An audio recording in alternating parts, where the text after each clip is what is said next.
few days ago, I was sent a game called Pusheep. The developer was hoping to understand why their first commercial game didn't perform as well as expected upon release. And with a question like that, I was very intrigued, and so I put on my detective's gear and started playing the game. What I ended up learning about puzzle games, though, was completely unexpected. Pusheep is a puzzle game, and the rules of the game are very simple. You can move one warrior sheep at a time in a straight line, but only towards other sheep, and only if the target is at least 2 spaces away. Upon contact, the second sheep will continue moving in the direction it was hit until it runs into an occupied space or falls off the board. The goal in each level is to remove all the evil sheep from the board without letting any warrior sheep fall off. And throughout the game, a few extra mechanics are introduced, such as larger sheep that can't be pushed by smaller ones, spaces that swap colors, or special blocks that let you control the black sheep when activated. This was the foundation for a honestly well-crafted puzzle game, but after playing almost every level in the game, here's what I found.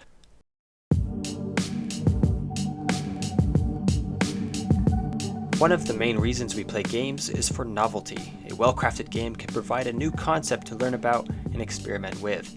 Puzzle games are a little trickier though, because ideally they have to do this twice in 2 layers. The first layer of novelty is pretty standard for any game, which is the unique mechanics or set of mechanics that form the foundation on which the rest of the game is set up. These are explained and taught readily right at the beginning of a game. In Pusheep, the first layer of novelty is the rules that govern how a sheep can move about the board, and these rules are taught to the player in an excellent way.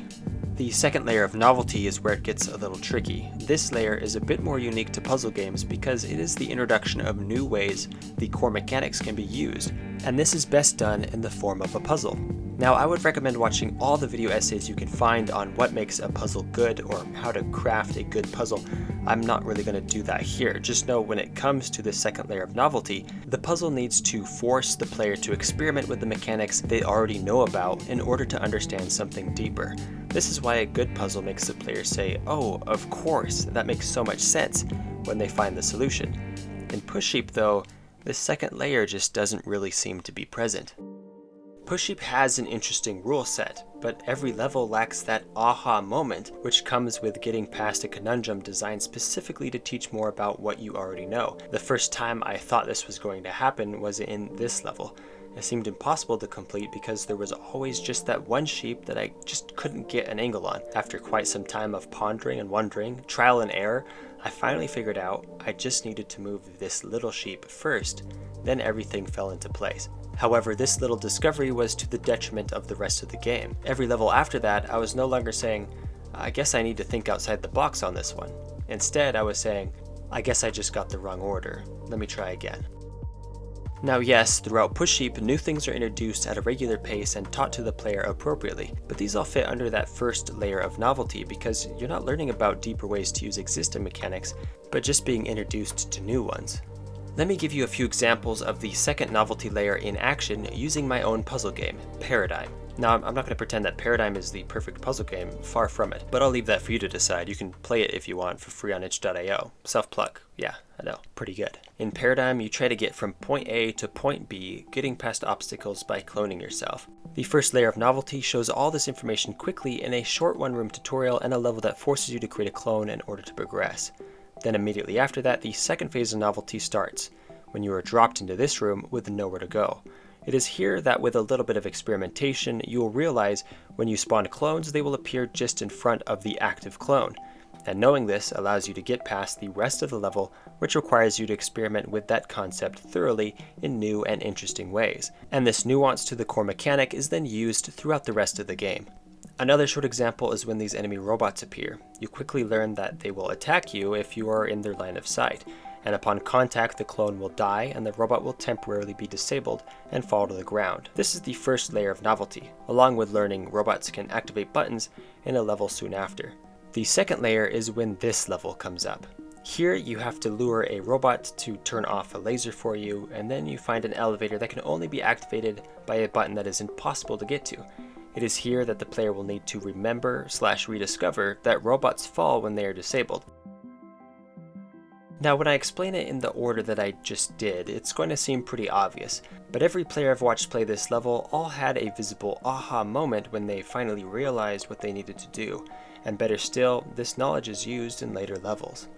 Both the spawning in front of the player and the robots falling are mechanics that were there the entire time, and only when the conundrum is presented, specifically to force the player to use that nuance, will they need to explore and learn about it more deeply.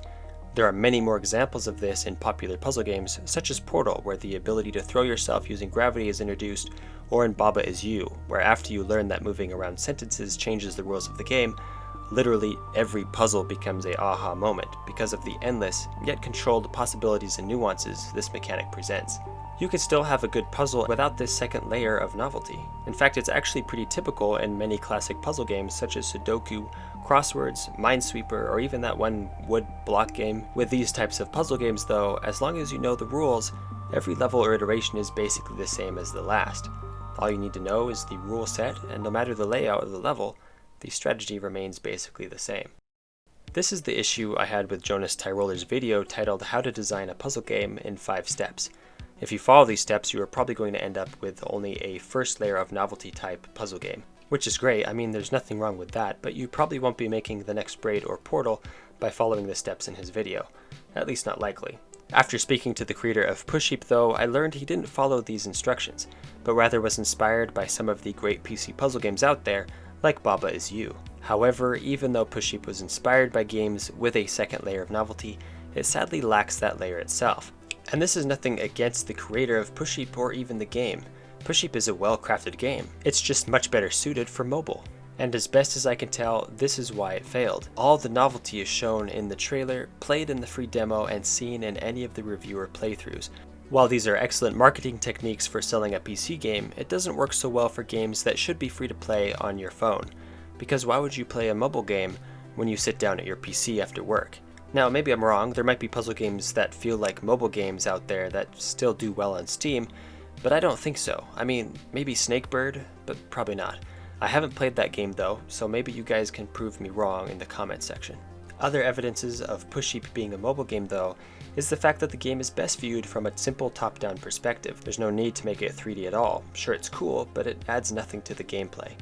Also, having 3 save game slots is just kind of pointless, because once you've unlocked a level, you can go back and play it at any time, and the solution to any puzzle is almost always going to be the same. Now, maybe I'm wrong about everything I've said so far, and I've just been digging for something that isn't actually there. Maybe the game failed simply because of bad luck or difficult indie marketing, but it is extremely hard to quantify bad luck. Instead, the best I can do is ponder about game design, so while Pusheep's failure may only ever be guessed and theorized about, at least it provided the space for me to view puzzle games in a new light. And now that you've watched this, maybe you have too. Even though Pusheep didn't perform super well on Steam, it still accomplished something quite remarkable.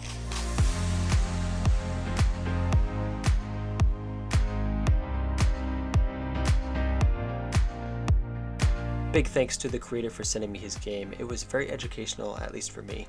If you'd like to try it out for yourself, there's a link in the description. Thanks for watching, and have a beautiful day.